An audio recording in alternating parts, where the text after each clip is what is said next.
Сайн байцгаана уу Hexet podcast-аар өнөөдөр Letitia Stauch-ийн талаар ярилцах болно. Эхлээд хэргийн ерөнхий ойлголттой болсныхан дараа дүгнэлт хэсэг рүүгээ орцгоё. Letitia Stauch 1983 оны 8 сарын 4-нд төрсөн.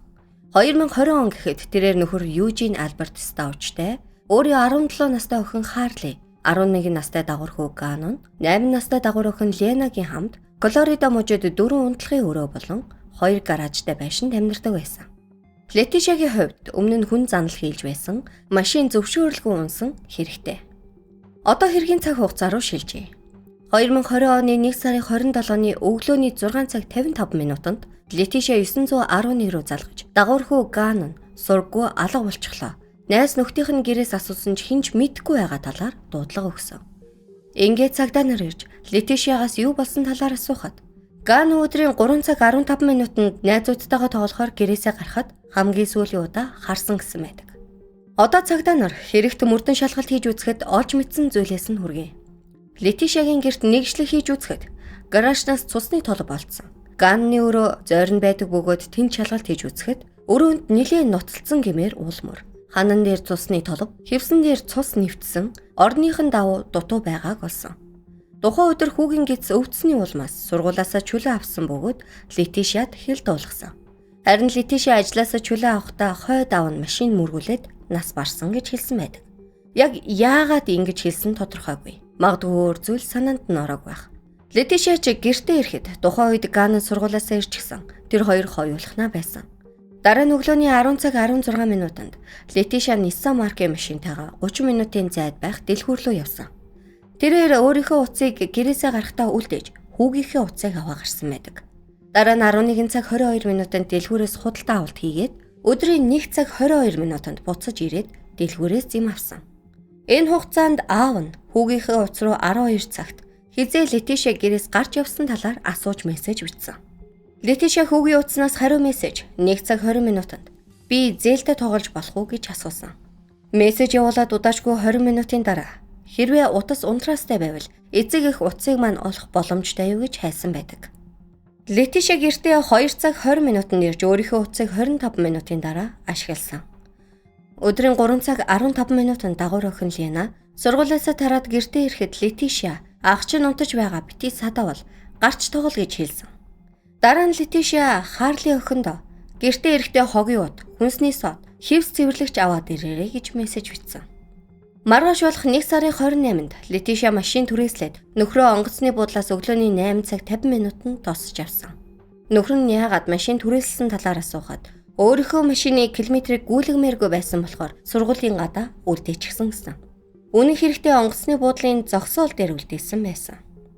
Оройн 7 цагийн үед Letitia түрээсээ машинаа буцаагаад өөрийнхөө машиныг унаа явсан. Цагдаа нарт с 'ижигтэй санагдаж шалгаж үзэхэд саяхан цэвэрсэн мэт боловч жижиг цусны толб болсон. Ингээд Letitia-г 1 сарын 29-нд мэдүүлэг өгөхөөр дуудахад тэрээр өмнө нь хэлж байснаасаа тис өөр мэдүүлэг өгсөн байдаг. Тэрээр хэлэхдээ 1 сарын 27-ны үдээс хойш гэртээ ирээд гэрийнхаа тохиоллыг унтраасан. Дараа нь хүүгийнхээ өрөөнд орж ирэхэд Эдвардо гэх Испани эрэгтэйтэй таарсан.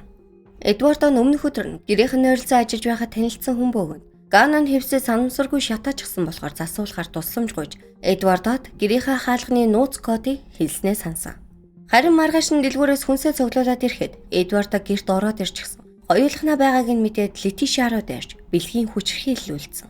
Ноцлтон дунд Gannon орж ирж хананд савуулахад Эдвардо чемодан асууж удаачгүй Letitia ухаан алдсан.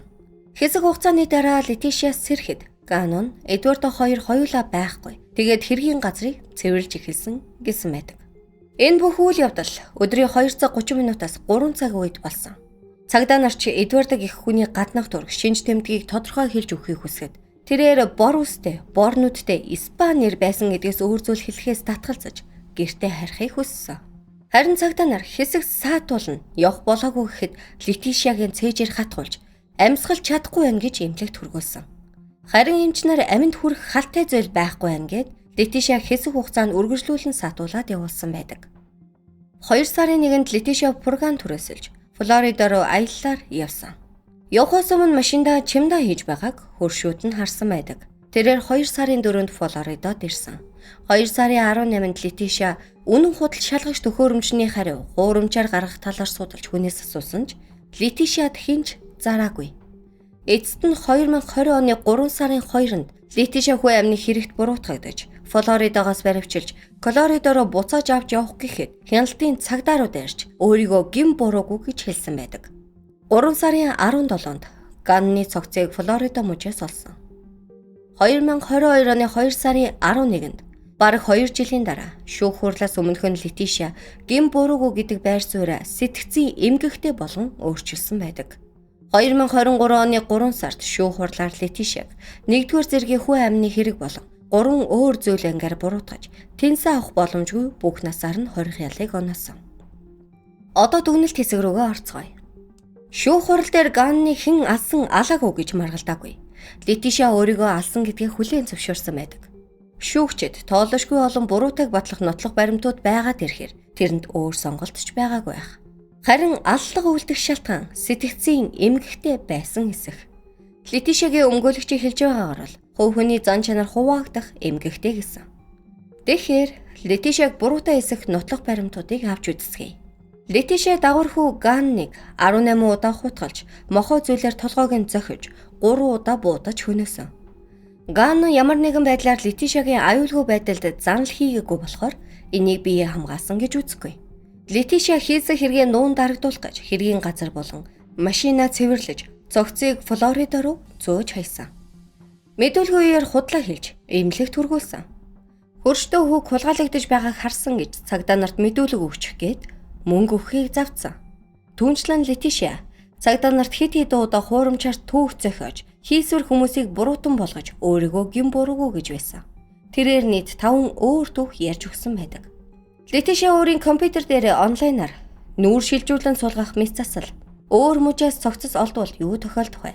Холбооны мөрдөх товчоноос хэрхэн зугатаах вэ гэж хайсан байдаг. Аллах гарсны маргааш нь Nintendo-ын тоглоом хэн нэвтэрсэнийг бүртгэдэггүй гэж хайсан. Энэ нь хүүгийнх нь байнгын тоглодог тоглоом.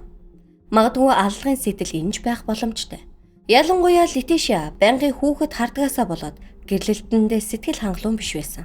Үүнийг хэдхэн интернет хайлтаас л харах боломжтой.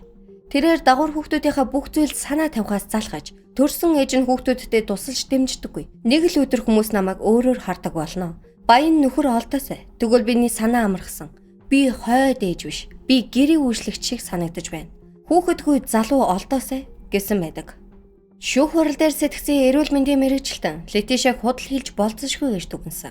Учир нь нэгээс өөр зан чанар болох хуваагдах зан чанартай хүн хоорондоо ухамсар, ой санамжаа хуваалцдаггүй. Ихэнх тохиолдолд эдгээр хүмүүс хийсэн зүйлээ эргүүлэн санахад хүндрэл гардаг талаар дурдсан. Харин Летишиа хэргийг төвөггүй санахаас гадна эдгээр зан чанарууд нь бие биендээ тусалж хэргийн нотлох баримтыг цэвэрлсэн байдаг. Одоо хэргийн цагаатах талаас нь авч үзье. Летишиагийн сэтгцийн эмгэг дээр зарим эмч нар байх боломжтой гэж үздэг. Цагаатах тал нь ингээд л болоо. Ингээд хэргийн эдгээр бүх нотлох баримтуудыг авч үзвэл Летишиаг буруутай юу гэвэл маргаангүй буруутай. Хэрвээ хувь хүний зан чанар хуваагдах дээрээ тулвал Летишиагийн аль нэг зан чанар нь хүүг алсан.